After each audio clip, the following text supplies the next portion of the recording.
Hey guys, welcome back to the Game Replay. I'm DavetheUsher. The game we're playing is Transformers Prime, the game, for the Nintendo Wii U. Multiplayer mode, single player, of course, and we're gonna go back into it, do a little battling. This time, I think I'll choose different characters all the way around. Last time we really went with Soundwave. Battles were really crazy, man. Really crazy. Let's start with the brawl. Let's start with the brawl there. How about 1-on-2, because it's weird.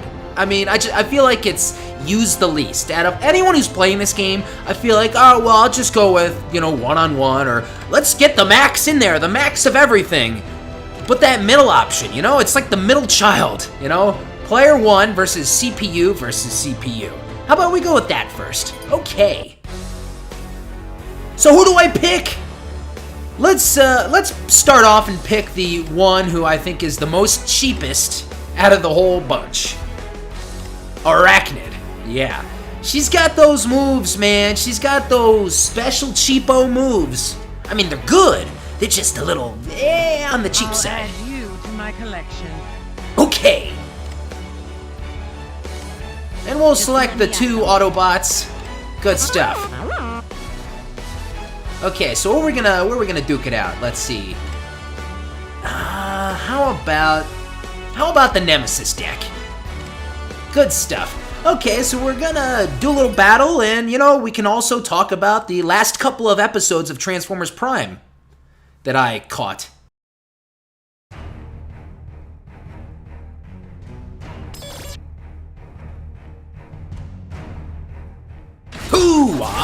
Hello! Jumping around, I'm Arachnid.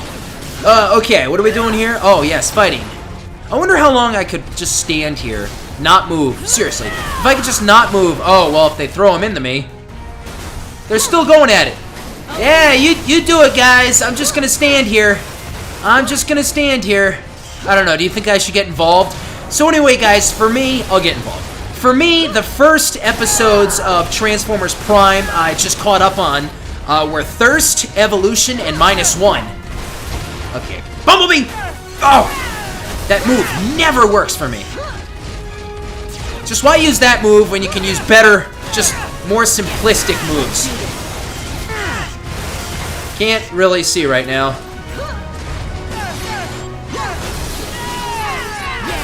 Woof! Man, dude! She's jacked up, that's why.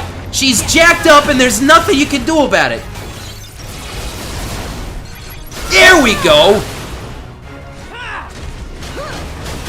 Woof! Okay, getting into the action. I'm always skeptical when they do that little pause in attacks. I'm thinking I'm gonna get hit when I'm preparing. Anyway, Thirst Evolution -1. Let's talk about Thirst, especially since, well, I don't know if it mainly involves Arachnid, but, Arachnid is... Buka! Arachnid is, like, awakened out of her stasis during, the events of the episode. I don't know, it's kind of like... Why don't I just put it in a nutshell? It's kind of like Transformer zombies sucking out the energy of, like, its victims, and then they, too, turn to, like, zombies, or like vampires. Stuff like that. And it actually reminds me of an episode of Generation 1. What was it called, folks? It was like the Dweller in the Depths. That like vampire, it wasn't a transformer, but it was like this vampire robot contraption, cooked up by the Quintessons or something. And it was like far underneath Cybertron. Oh! Ah! I'm gonna start shooting those webs. Buka! Oh! She didn't get stuck because she's finished! Ha ha ha! Okay, Bumblebee, you and me. So anyway, yeah, that episode reminds me of the Dweller in the Depths episode from Generation 1. Buka! Let's get that just to play it safe. Goodbye! I win! And I gotta tell you, that Thirst episode was pretty good. That's all you've got? Pitiful. Yeah, Knockout was doing some researching on, like, Ratchet's synthetic energon thing, and then that Silas dude, voiced by Clancy Brown, he got into, inside Breakdown's body still.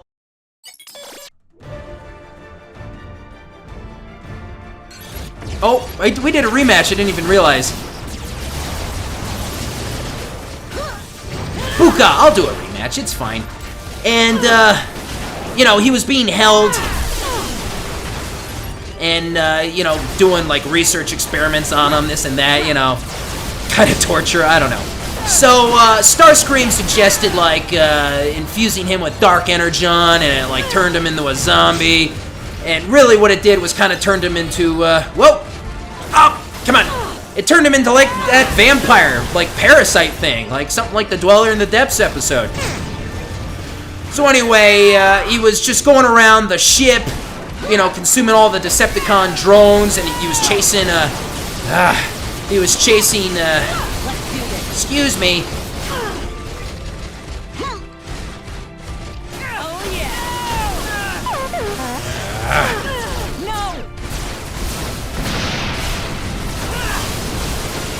And along the way, he actually unleashed, by accident, Arachnid. And I can't remember every detail about how it happened.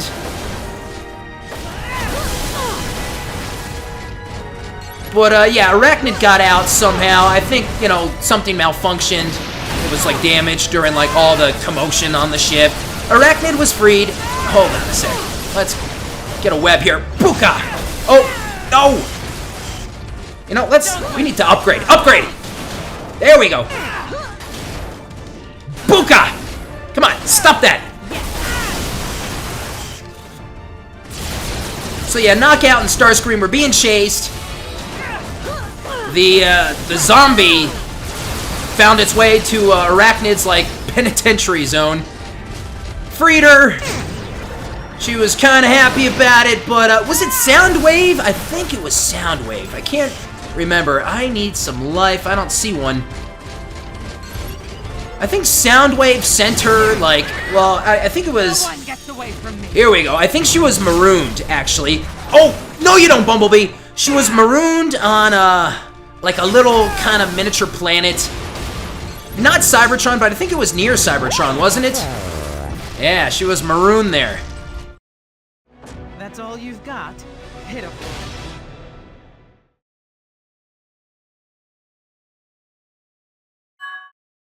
So pretty much at the end of the episode, the Decepticons dealt with their problem on their ship. They, you know, all the infected Decepticon, like, zombie creatures were, like, I don't know, taken care of, dispatched. They were gone or something. I think Arachnid, like, awakened all her, like, Insecticon minions at some point. Oh, and they were also transported with her, like, to this other planet. They were, like, marooned on some little planet. Kind of reminded me of Generation 1 when Megatron kind of marooned Starscream, right, and the Combaticons on, like, some small little planet or something. Anyway, she was there, like, sitting on some rocks, and, well, the ending is kind of almost open to interpretation, but, it looked like she was infected, I think, right? Like, at first glance, she, like, does this thing that the zombie creatures, you know, do, like, they shoot, like, tentacle shit out of their mouths, and, like, you know, it leeches on to the other robots and, like, sucks away their energy, right? So that was going on with the Insecticons, but, you know, it didn't quite make sense.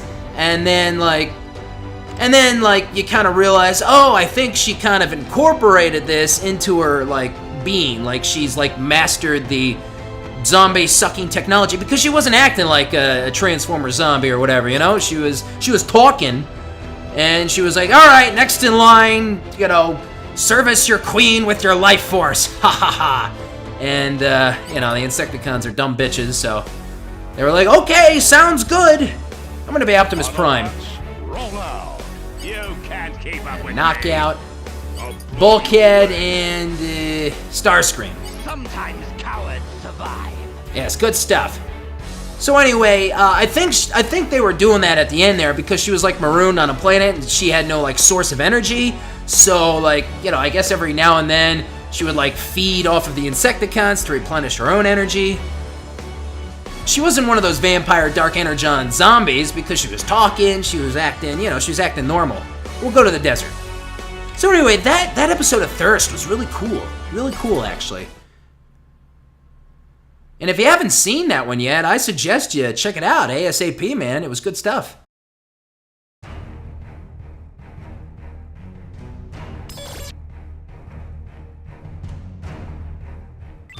Hello, Optimus Prime. How are you? Oh, I was gonna there we go. I was gonna transform. Hoo-ah! Oh. Not good. So anyway, we're mixing it up here, and I'm already down for the count. And I need to get some points here.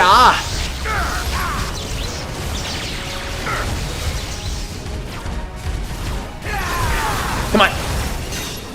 Oh, I got the points from Bulkhead. I finished him off. It's kind of like stealing kills, you know? Hoo-ah! Booka! Oh, Starscream, no! Come on! Oh, dude! Okay. Oh, what was that? I shielded and then I unshielded to go in for the strike. Man, he was like duking and doing the moves there, avoiding my... Oh, come on. There we go. Get down on their level. Come on. There we go. Come on, one more hit. Nice. Hello, Optimus Prime. Yeah, sometimes it's who you're duking it out with. Oh, hurry up. Let's get some more before my power... Oh, well, the powers wore off. Uh-oh, that's bad. Oh, I tried to... Every time you're like, okay, I think it's time to transform and get it the hell out of here. It's too late. Anyway, Evolution was about... Well, the next episode, Evolution, I was talking about for Transformers Prime After Thirst, it was kind of like about the Predacons, and Megatron has this, like, laboratory, Shockwave's, like, in charge of it and whatever, and there's a bunch of Predacon clones. Megatron is getting ready to, like, gear up his army, because he lost a lot of his other army, you know, and it's kind of Starscream's fault a little bit. Hold on. Booka! Come on, finish off! Yes! Man! Optimus Prime, baby! He's ruling it! Oh, I'm still up. I thought I died. Oh, now I died. Anyway, yeah, Evolution. There's Predacon clones, you know, they're in test tubes and whatnot in the laboratory, you know, getting ready. They're almost complete. Megatron's gonna have a big army, and then all of a sudden, you know, they're talking about things. Megatron, Shockwave, Starscream. They're talking about things, and all of a sudden, man, the big Predacon, like the Dragon Predacon, flies in. You know, he transforms first time, and he starts talking. It's like, oh, wait a minute. I thought he was a mindless beast. Starscream was talking about. I didn't know he could do that. What's going on here, bruh? And, you know, he starts talking. He announces, you know, hey, how you doing, guys? Hello, everybody. I'm Predaking. Nice to meet you. Something like that. And, you know, he was explaining what happened and, you know, why he was, you know, not talking at first. And it's kind of like, with everything that happened to him in the past. Come on. I gotta take this guy out. Hold on. There we go. With everything that's happened and, you know, being, like, isolated and dormant and in stasis or whatever the case was, you know, he kind of forgot how to transform and he forgot how to talk and he forgot, like, his memories and he forgot this and he forgot that. And, yeah, it was pretty cool. Predaking. Good stuff, man. Oh! I think I took one of them out with me. I think I did. Anyway, I'm pretty sure I should have this this battle taken care of here. One shall stand. One shall fall! Booka! There we go. Got that plus 10. So anyway, Megatron was actually kind of weary about this. You know, hey, this guy seems like a smart dude now. You know, he's powerful and a smart, competent brit. So if this guy gets like a Predacon army, man, all these Predacons running around, this could be bad, man. Mutiny. What am I to do? I'm nervous about this, man. And the peace is maintained. So yeah, even though Predaking pledges loyalty to Megatron, he's worried, and he actually does kind of his double cross. And he actually leads the Autobots to the Decepticon laboratory where all the Predacons were being cloned so that the Autobots would destroy all the Predacon clones, not the Decepticons doing it. So then when Predaking found out about it, he'd be like, hey, Autobots, you're bad dudes, and I don't like you even more. I'm grumpy, and now I'm even more loyal to Megatron and his Decepticon cause, everybody. Hey, you know? So that happened, and he was Grumps, man. And Megatron's plan kind of worked there. And that was pretty much the episode. And it was good. It was cool. It was cool to see, you know, Predaking and him transform and kind of have more of a personality. Emblem battle now. Okay, we'll go on 1-on-3. We're winning today. I'm going to be Starscream. Sometimes cowards survive. Who am I fighting? Who am I fighting? Ratchet, Dreadwing, sure, and Bumblebee. Yes, Bumblebee. Very good. Oh no, where should we fight? How about the volcano? So then, the last episode I just caught up on was -1, and it was all right too. Good stuff.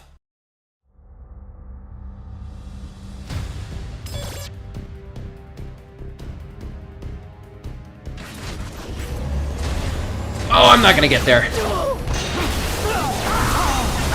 I can really win this one, especially with Arachnid. Yeah, I was unable to do one last time. It's kind of a weird one because it really doesn't involve fighting. It kind of involves running, and that is the perfect reason as to why we should pick Starscream for this. He is the perfect runner. Whoa! Oh, they're catching me. Ratchet. Oh, I lost it. That was, oh no. Hey, ow. Stop that. Come on, man. Do I got it? Oh, I got it.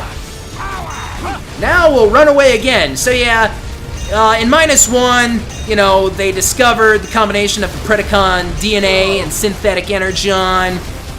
So the Decepticons wanted to like repair the Omega Lock and, you know, do some transforming of its own, you know, and I believe that, there was some mention about the Omega Lock with Ratchet, and, you know, a little confliction about what to do with it or not. You know, should we kind of do what was it? Should we do nothing or should we stop them? And Ratchet was questioning it.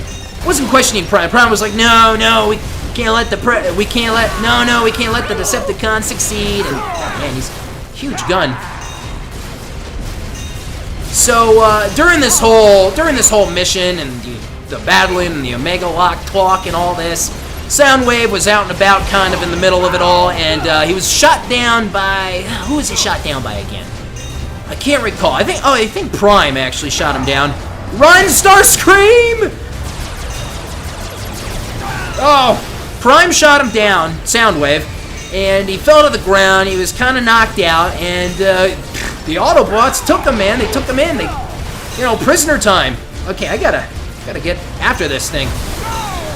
Hey, there, get it. Good stuff. Oh no! Come on, I just got my special there. So anyway, let's get back to the episode -1. They captured Soundwave. They took him in for interrogation, and they had safeguards. You know, so Soundwave, being Soundwave, couldn't like trace the call. So Soundwave couldn't trace the location back to Decepticon HQ. Oh! Whoa! Oh! So yeah, when Soundwave came to, they tried to you know, get Soundwave to talk and spill the beans, man. But Soundwave, he wouldn't budge. He wouldn't do anything. Megatron confirmed. Yeah, Soundwave, he's not gonna say anything. Megatron had a lot of faith in Soundwave's ability to keep quiet, keep your mouth shut. Oh, come on, bruh. So, you know, Soundwave wouldn't give. They kept talking to him. They kept trying to reason with him, you know, whatever. And I think Soundwave drew like a little smiley face on his like kind of faceplate thing. Very good, very good. So anyway, the Autobots started to get like pissed off, man, and they're like, all right, we'll do more creative means of extracting data. And, you know, they were gonna do something, and then I can't remember who instigated it. I think Soundwave decided to wipe his like memory banks and like wipe his system of like information and all that. And as this was going on, you know, he erased, you know, Soundwave pretty much erased everything. I gotta get that emblem back. Come here. There we go. There we go. Run! Run! Right at the end. Ha ha ha ha! Buka! It's mine, baby. Good stuff. Oh man.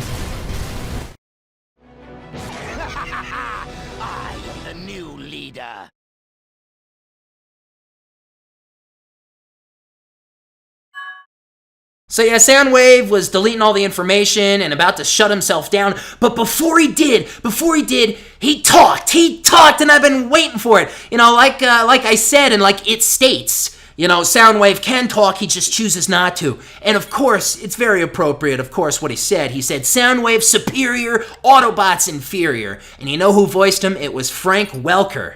Frank Welker, man, in his Frank Welker Dr. Claw voice, actually. I would have preferred it if they tried to capture, you know, the official Soundwave voice a little more, you know, with the whole, you know, Soundwave effects, you know, everything they use for that. I wish they could have copied it a little better, and they could have. I kind of wonder why they chose to go that route. But, you know, whatever the case is, it was awesome. It really was cool. It's kind of the Soundwave voice, you know, it's Welker. Welker's playing Soundwave again, you know, just like in the movie, where the voice was pretty much the same anyway. But, you know, it was cool to hear it again, man. It was really cool. So anyway, Laserbeak, at this point, Laserbeak busts in, right? He busts in and reactivates Soundwave, and Soundwave goes crazy, and he starts, like, you know, shooting and, like, capturing the Autobots. He starts shooting down, like, the Autobots, and the last scene was him, like, kind of going after Ratchet, and Ratchet was like, oh God, and booka, fades to black, and that was it. So there's a new Transformers Prime episode. It's actually airing tonight. Hasn't aired yet because I haven't watched it. And okay, there you go. It's called Persuasion. And yeah, man, I'll have to make another video about that Autobots, roll out. when the time comes. Let's do nothing but Autobots. I'm gonna be Prime again, man, because I'm Blow you away. in a Prime mood. This ought to be fun. There we go. That's good stuff. Energon Mine. Yeah, let's get crazy. So yeah, those are the 3 episodes. Basically, kind of went through. I explained pretty much the majority of what happened in them, and 3 solid episodes. Especially Thirst.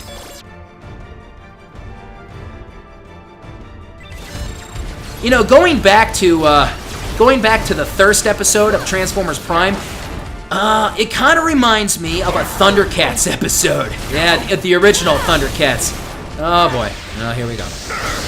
And I gotta tell you, I can't remember the title of this Thundercats episode. I really can't. It came in the beginning, you know, the whole beginning parts, not the after the Thundercats Ho, the movie, and, you know, the introduction to the new characters.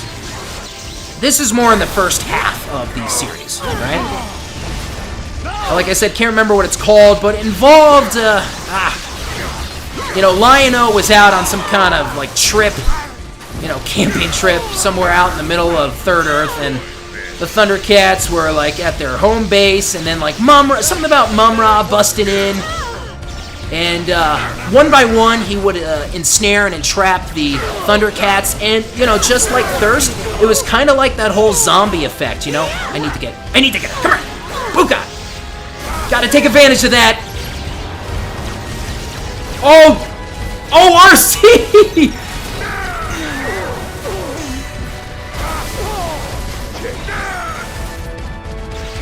She ran away right at the end. Come on, there we go, good stuff. Oh, that was close.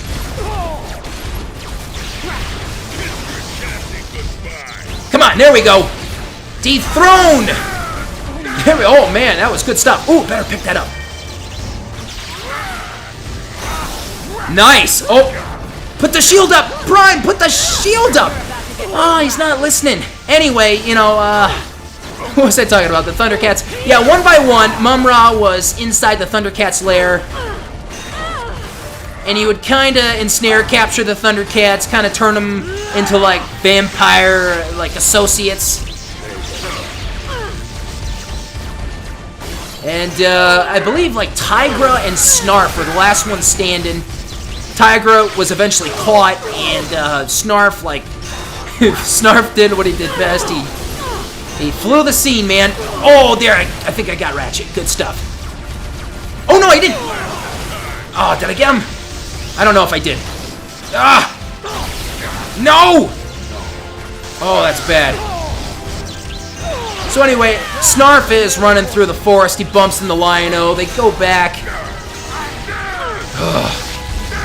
And, well, I mean, they eventually They eventually stop Mumra and they you know, free the other Thundercats. But not until, you know, Lion-O is confronted by the rest of the Thundercats, including Snarf at this point, because he was also turned, you know, against Lion-O. He was like, he was captured and ensnared. And I just remember, what I remember about it was, you know, when Mumra would get the Thundercats, when he would capture them, kinda, is they would have like these red glowy eyes, and it was just kinda, yeah, it was like a whole vampire, like zombie kind of effect, you know? Oh my god, I got 40 seconds. There we go. So yeah, at the very end, Lion-O also fled into the woods, it was kind of like a strategic retreat, I remember, and then he ended up beating, and then I remember he tried to beat Mumra with the whole reflection thing, but Mumra, he had like some sort of like, he had like sunglasses. That's right, he had like sunglasses on. And he was like, oh yeah, this isn't gonna work anymore, boy! I got some new moves! Sunglasses! Look at my Oakleys! And then, oh no. What's the score? I think it's too late, I win. And then I remember, I think he pulled off Mumra's sunglasses and showed him his reflection, and Mumra was defeated.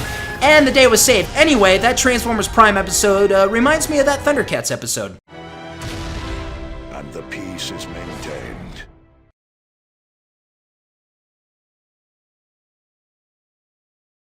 Woof! So there you go, guys.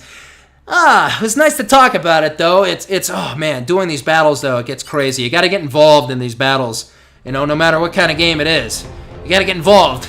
Some of your concentration must go to the game itself, folks. Anyway, you know, these are some good battles. Some good battles. Had a little more success here. Prime and Starscream.